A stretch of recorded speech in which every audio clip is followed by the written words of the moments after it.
সিলেটে একটি উপজেলা হ্যাঁ, থেকে আমাদের সিলেটের একটি উপজেলা থেকে আসছে হলো 11:30টার সময় কিশোরী একটি মেয়ে। তখন তার খুব শ্বাসকষ্ট ছিল এবং জ্বর ছিল না। তো তাৎক্ষণিক আমাদের ডাক্তার খোলা দেখেছে ছিল, খোলা শরীর খোলা এবং ছিল। সমস্ত শরীর তার ফুলা ছিল। তো আমাদের ডাক্তার দেখেছেন, দেখে সাথে সাথে আমাদের প্রফেসরকে কল করেছেন।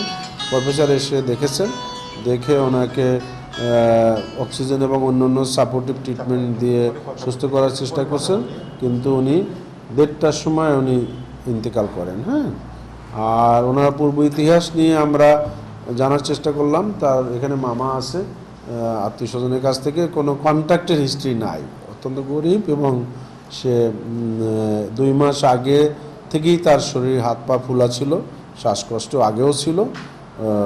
এটা নিয়ে সে বিভিন্ন সময় হোমিওপ্যাথিক ঔষধ খাইছে, অন্যান্য চিকিৎসা করাইছে।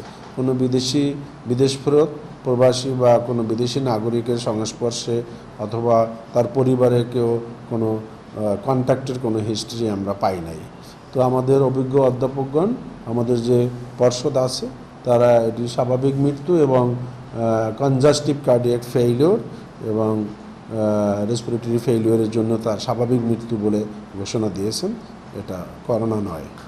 আচ্ছা, যদি উনি শ্বাসকষ্ট পাই লোক নিয়ে ভর্তি হয়, করোনা আইসোলেশন সেন্টারে কেন ভর্তি করা হয়? অন্য কোনো হাসপাতালে নর্মাল ওয়ার্ডে বা ওসমানী হাসপাতালে নর্মাল ওয়ার্ডে রাখা হয় না করে করোনা আইসোলেশন সেন্টারে কেন ভর্তি করা হয়? এটা তারা জানতো না, মানে ওখান থেকে তারা প্রথম বালাগঞ্জে গেছিল, ওখানকার ডাক্তার মানে তারা মানে ওরকম ধারণা করতেছিল হতেও পারে। আর যেহেতু এলাকায় সব জায়গায় একটা মানে কি বলবো কমন আতঙ্ক বা শ্বাসকষ্ট হইলেই অথবা মানে জ্বর হইলেই সর্দি কাশি হইলেই বুঝি করোনা, এরকম একটা হয়ে গেছে। এই জন্য এই হাসপাতালের নাম চলে গেছে, এই কারণে এখানে আসছে।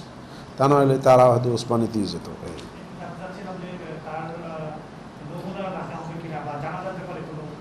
না, এটার নমুনা রাখার তো কোনো দরকার নাই, কারণ আমাদের বিশেষজ্ঞরা সবাই দেখে এটা স্বাভাবিক মৃত্যু, এ তো করোনা সাসপেক্টেড না। এইগুলো 1 নম্বর। 2 নম্বরে হলো যে জানাজাটা স্বাভাবিক নিয়মে হবে।